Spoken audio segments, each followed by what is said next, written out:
Team, welcome back to the podcast. Hope you guys are well. Guys, do you quantify the amount of accumulative training load in your week? The reason I talk about this, guys, and I want to talk about this today in today's episode is because a lot of people simply do not do this. They do not quantify the amount of other stresses that are being placed upon them on top of their current training program. A lot of people are just following the training program to the letter, whether it's on an Excel spreadsheet, a Training Peaks account, but they're not having a quality conversation with their coaches on all the other variables that are happening on in their life. If you're self-coaching, you're not having this internal dialogue with yourself. You're not giving yourself this fair go. Or you're not having this conversation with people around you that potentially could be calling you out on it. But I shared this with my crew, the SFE crew at the weekend, where I had a really bad long run. I'm kind of building towards an event end of April, and I've been buzzing. I've been really enjoying my running recently, like more so than I think ever, if I'm honest. And I'm just absorbing the mileage really well. I feel like I found the right kind of frequency for me. So I'm kind of doing 3 of each, 3 S&C, 3 runs. And I'm just been building up steadily, working with Dan, our SFE running coach, like just being held accountable via that way. And he's been periodizing it really well around everything else that's going on, running the business, being a dad, everything. But yeah, I was building really well. But then, wow, like Sunday, I felt like I had my long run and I had 2 hours 45 to do, something around that. I felt like I was carrying both the boys on my shoulders, like, George and Archie, 1 and 4-year-old boys. I felt like I was carrying both of them in my arms as I was running, and I was about 4 or 5K in. I thought, oh man, I'm feeling useless. I'm feeling flat, fatigued. I just feel like I've got nothing to give. I was irritable. Like, I don't know, everything was there. Like, it was just like a complete negative headspace. And the sad thing was we'd gone back home to see my parents for Easter. And I was like literally running my old stomping ground, I was running along the South Downs Way, for those of you that know it. And I was literally heading out along, out and back, just wanted to go as far as I could along it, pretty much 10K out, 10K back. And normally I love that, it's a lot of nostalgia, a lot of the kind of, if you guys can picture it, there's an old barn along the way there, and there was a mother cow and a little calf in there. And I remember being on that, going along that path on my mountain bike and getting hail, like hitting the side of my face, and we were kind of sheltering in that barn. But anyway, it was meant to be this kind of, I was really excited about this run. But what I'd done actually on the Friday, the Friday we had got there, a couple of days before, that evening, it was a nice evening, and I'd gone out for a quick, easy kind of just over an hour run up over the kind of Three Forts area of Cissbury, Chanctonbury.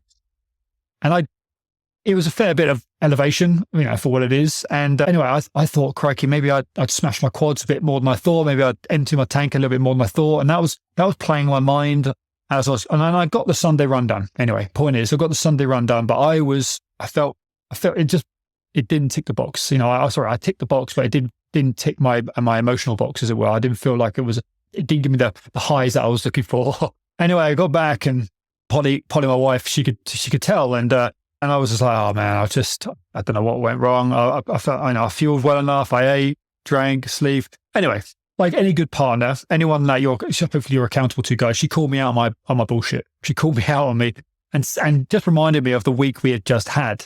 And it's amazing. Like, me, guys, like, I preach a lot, about the good, the bad, the ugly of coaching and things, but there I am in that kind of athlete mindset and not really kind of calling myself out on being on the obvious. And the week prior to this, guys, from the Monday all the way through up until that point, had been very different. Like me and Polly flew out to Ireland for 2 days for like a business kind of seminar conference, 2 days back to back.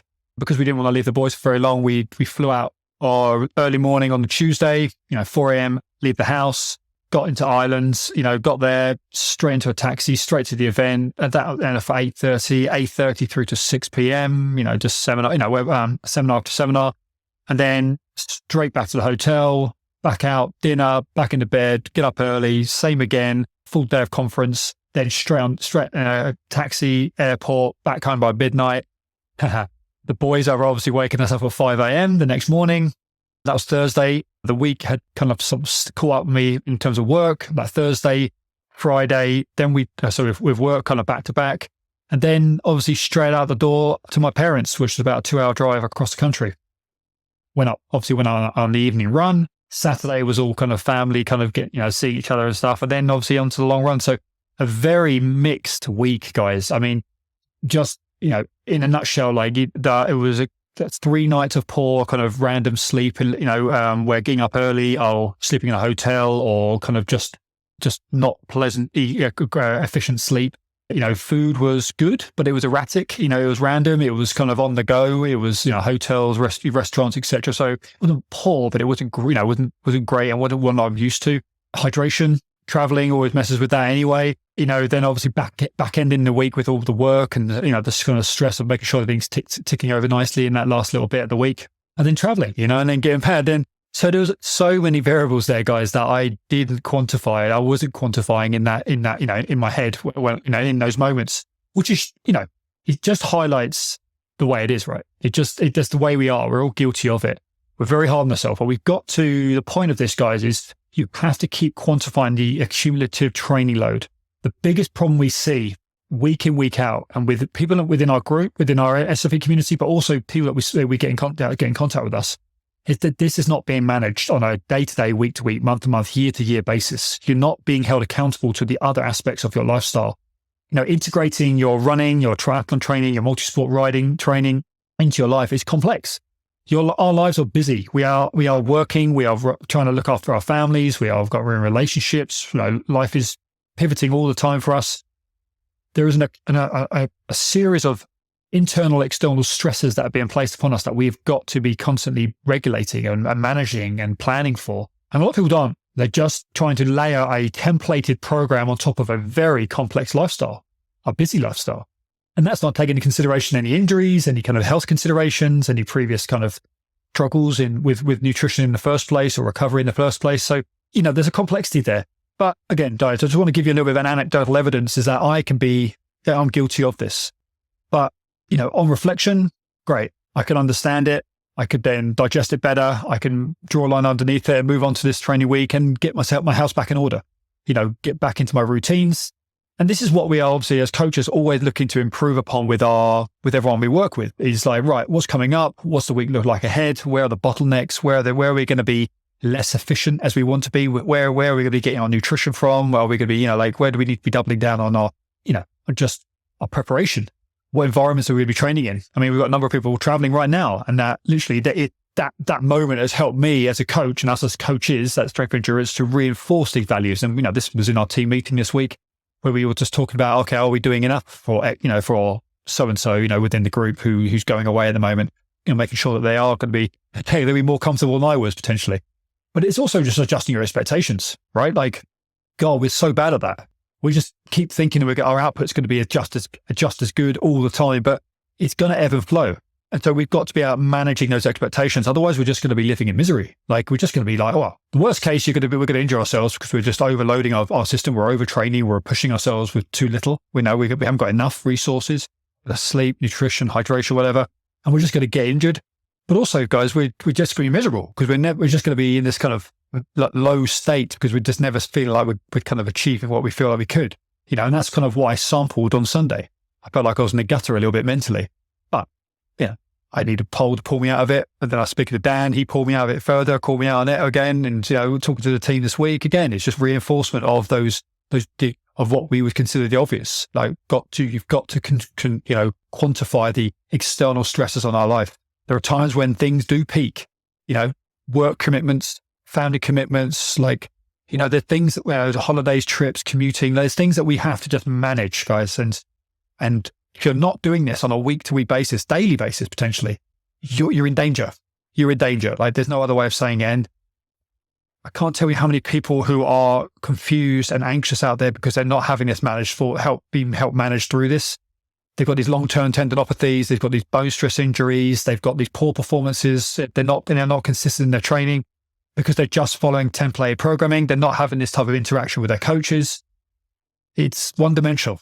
Like, you've got to be thinking three-dimensional. You've got to be thinking much deeper than this because our lives are complex.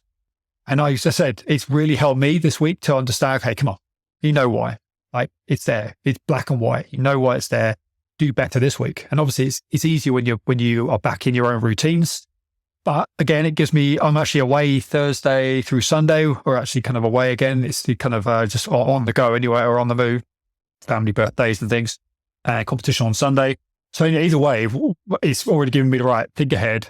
I've got two more runs this week. On my long run on Sunday. Where's that going to be? How's that going to work? What's that going to look like? What am I going to need to do to make sure that's better this week?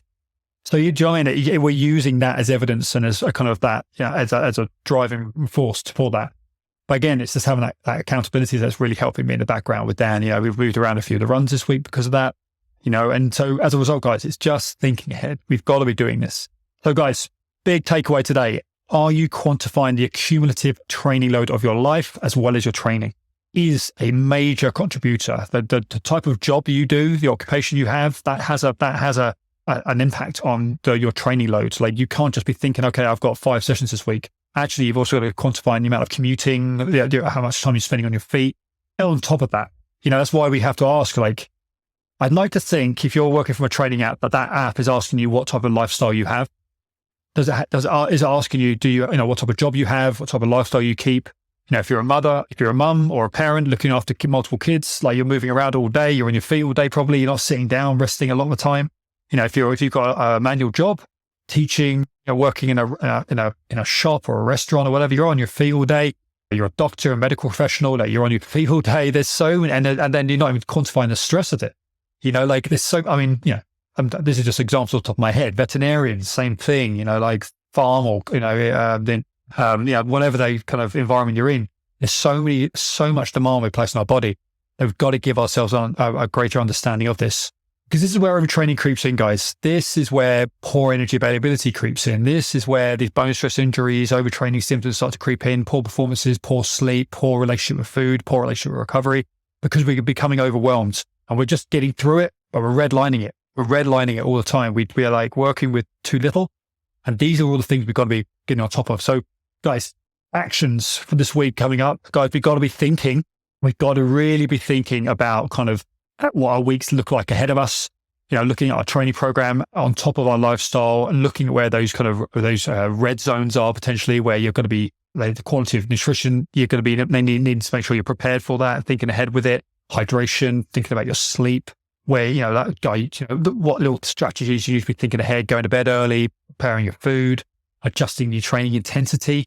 Like just following the letter of your program is dangerous sometimes. Like you are just cramming that in, trying to fit it in. Sometimes there is adjustments needed. And that's where you're just reaching out to your coach. Hey, heads up, just need to make a few adjustments. Got this coming up. But the most common thing I say to our guys is don't be a stranger. Keep us up to date. Like keep talking to us because things change daily, hourly for some people. And so, but then it does matter sometimes about your training sessions when they're coming in, especially if they're the AE sessions of the week. The interval sessions, the long sessions. Like we want to be aware of those. Because there can be they can disrupt the momentum of a program. Again, at worst, you can pick up an injury, but it can mess with the motivation, the mindset of things. And we want to kind of, as your coaches, we certainly want to maintain that because that's where we build momentum, we build consistency, and that's where the results come from. So guys, think about this as we move forward. Something for you guys to be reflecting on yourself. Give yourself a break and on the end, look back at the variables before and after these sessions if it wasn't as great. Assess it, reassess it, bounce off someone that you can be accountable to, reflect on it, make those adjustments to your program. You could be a much, much healthier person mentally and physically from it all. So guys, as always, anything you kind of radiated well and resonated with from this, let me know. Always happy to talk about this in more depth. I'll speak to you soon.